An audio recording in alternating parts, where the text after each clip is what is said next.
Assalamualaikum warahmatullahi wabarakatuh. Saya Muhammad Imam Mahfudi, NIM 20210101047. Di sini saya akan menjelaskan materi tentang kalender pendidikan. Yang pertama yaitu pengertian. Kalender pendidikan adalah pengaturan waktu untuk kegiatan pembelajaran peserta didik selama 1 tahun ajar, yang mencakup permulaan tahun pelajaran, minggu efektif belajar, waktu pembelajaran efektif, dan hari libur. Berikutnya adalah komponen yang ada dalam kalender pendidikan. Yang pertama yaitu tahun ajaran. Tahun ajaran di sini adalah awal dari dimulainya kegiatan pembelajaran di sekolah. Tahun ajaran baru ditetapkan oleh Dinas Pendidikan yaitu pada bulan Juli setiap tahun dan berakhir di bulan Juni pada tahun berikutnya. Komponen yang berikutnya, minggu efektif. Minggu efektif adalah jumlah minggu kegiatan pembelajaran untuk setiap tahun pembelajaran. Tiap sekolah menyesuaikan sesuai kondisi dan kebutuhan sekolah. Komponen yang berikutnya adalah hari libur. Hari libur adalah waktu yang ditetapkan untuk tidak diadakannya kegiatan belajar mengajar terjadwal. Setiap kota atau kabupaten juga lembaga dapat menentukan hari libur khusus di luar hari libur yang ditetapkan. Hari libur memiliki beberapa macam, yakni yang pertama libur semester, yang kedua hari-hari besar agama, yang ketiga libur nasional, yang keempat cuti bersama, dan yang kelima libur yang ditetapkan khusus oleh lembaga.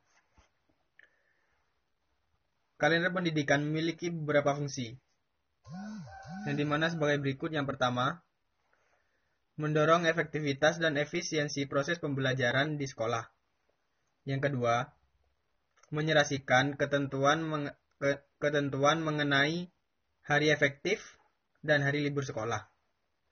Yang ketiga, pedoman dalam menyusun program kegiatan pembelajaran sekolah. Yang keempat, pedoman bagi guru untuk menyusun program tahunan.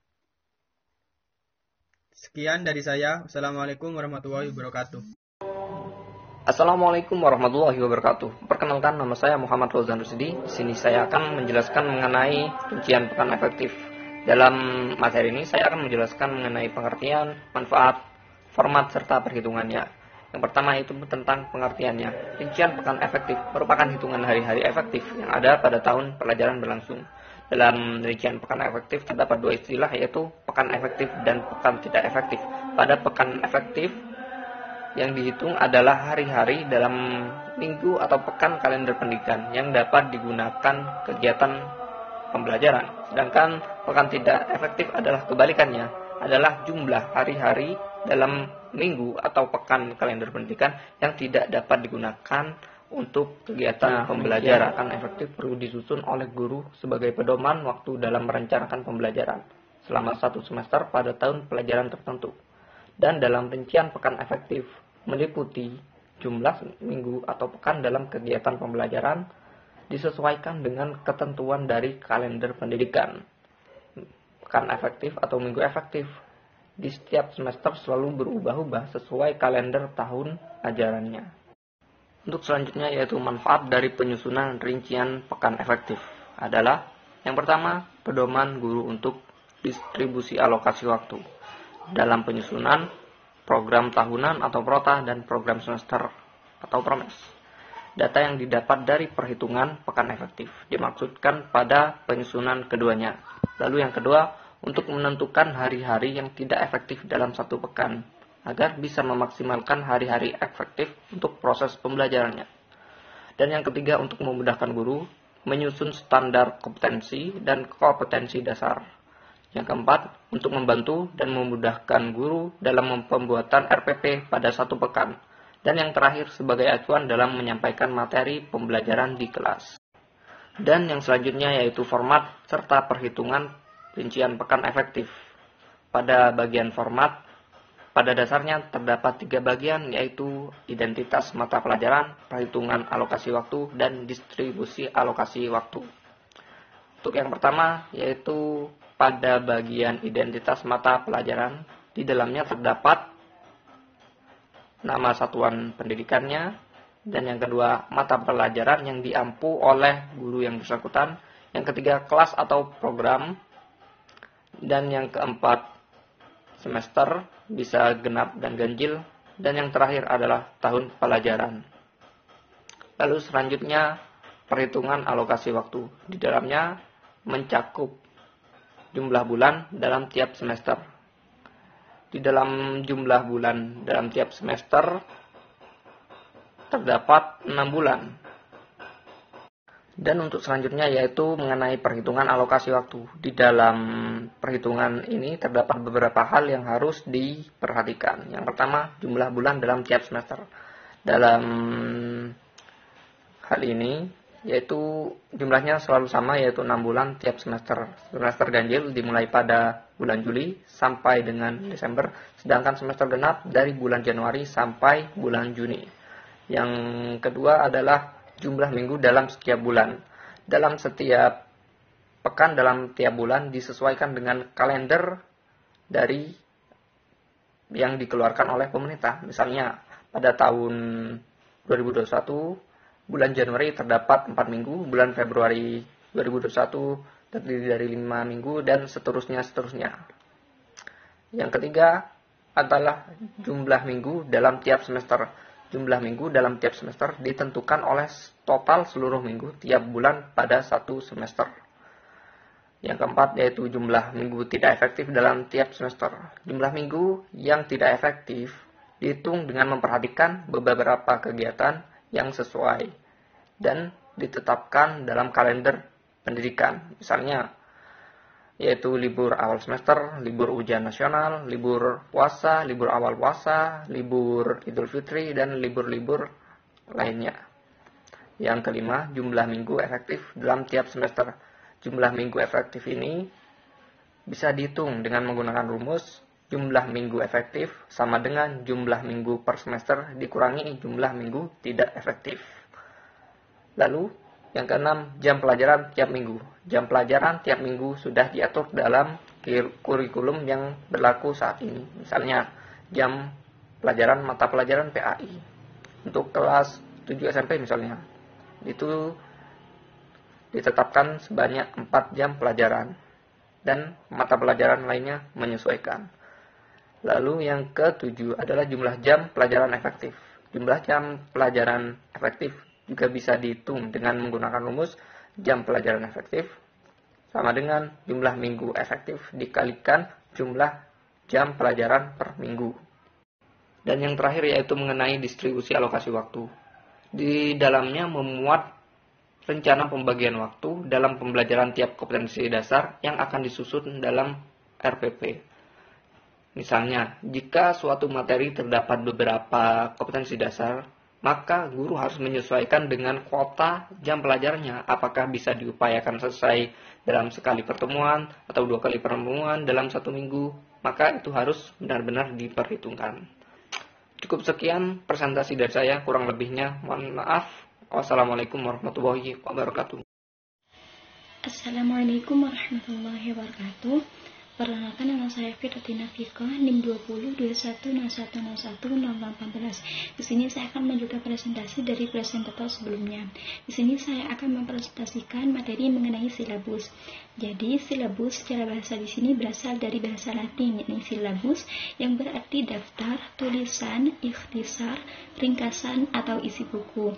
Menurut Sanjaya, silabus di sini adalah rencana pembelajaran pada suatu atau kelompok mata atau tema pembelajaran tertentu yang mencakup standar kompetensi, kompetensi dasar, materi pokok atau pembelajaran, kegiatan pembelajaran, indikator, penilaian, sumber, bahan atau alat pembelajaran. Sedangkan menurut Kunandar yang memiliki definisi yang sama dengan BNSP, beliau mengatakan bahwa silabus di sini adalah rencana pembelajaran pada suatu atau kelompok, mata, atau tema pembelajaran tertentu yang mencakup standar kompetensi, kompetensi dasar, materi pokok atau pembelajaran, kegiatan pembelajaran, indikator pencapaian kompetensi untuk penilaian, alokasi waktu, dan sumber belajar. Yang kedua di sini adalah komponen silabus. Di dalam silabus sendiri ada beberapa komponen di dalamnya, yakni yang pertama ada standar kompetensi, yang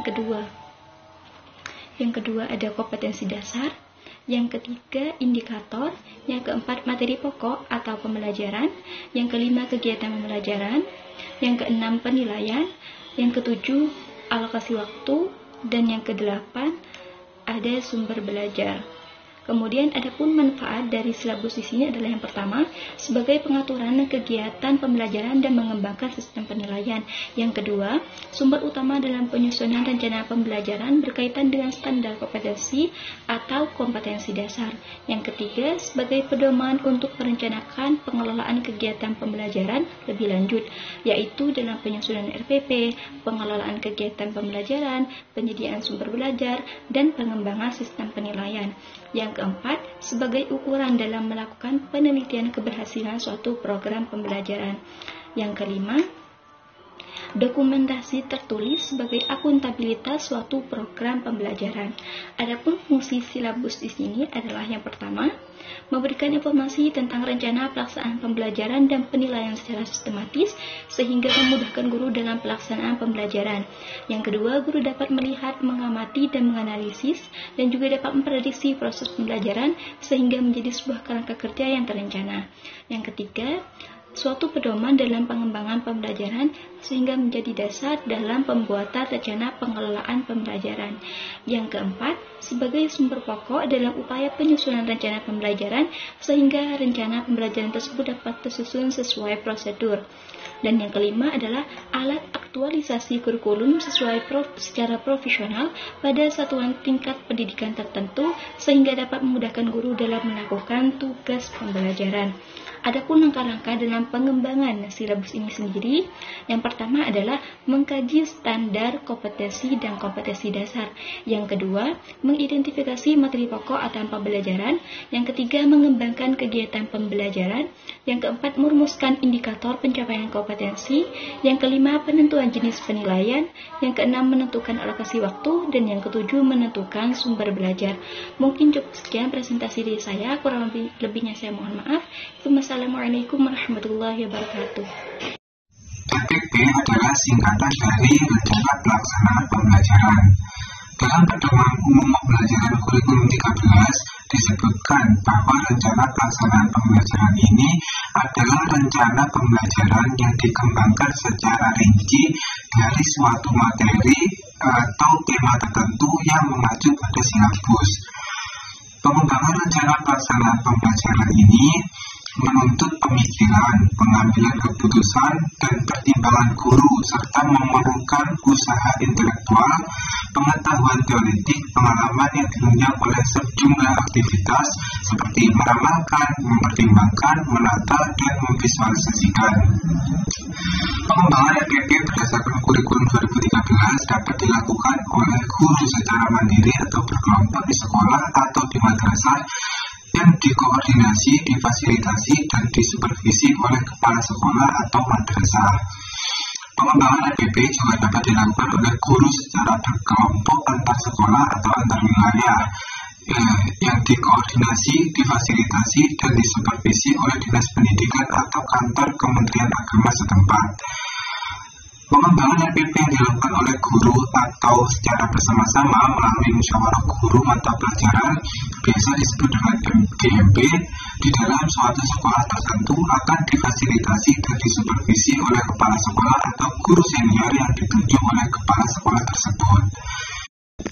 Menurut Didi Supriyadi, RPP adalah suatu proses menganalisis, memperkirakan, yaitu melakukan proyeksi, mempertimbangkan, dan pengambilan keputusan tentang apa yang dibutuhkan oleh sasaran didik, yang mana digambarkan melalui rumusan kualifikasi atau kemampuan serta skenario tentang tindakan-tindakan yang akan diperkirakan dapat memfasilitasi sasaran didik belajar dan dapat mencapai tujuan yang diharapkan secara efektif. Sementara itu, menurut Dirman atau Cici Juarsi, rencana pelaksanaan pembelajaran merupakan suatu perkiraan atau proyeksi guru mengenai seluruh kegiatan yang akan dilakukan baik guru maupun peserta didik, terutama dalam kaitannya dengan pembentukan kompetensi. Dalam RDP harus jelas kompetensi dasar yang akan dimiliki oleh peserta didik, apa yang harus dilakukan, apa yang harus dipelajari, bagaimana mempelajarinya, serta bagaimana guru mengetahui bahwa peserta didik telah menguasai atau memiliki kompetensi tertentu. Aspek-aspek tersebut merupakan unsur utama yang secara minimal harus ada dalam setiap RDP sebagai pedoman guru dalam melaksanakan pembelajaran dan membentuk kompetensi peserta didik. Berdasarkan pengertian di atas, RDP adalah kegiatan memperkirakan, mempertimbangkan untuk mengambil keputusan dalam merencanakan kegiatan proses pembelajaran di dalam kelas, sehingga guru dapat memfasilitasi peserta didik dalam kelas dan pembelajaran menjadi efektif. Terima kasih.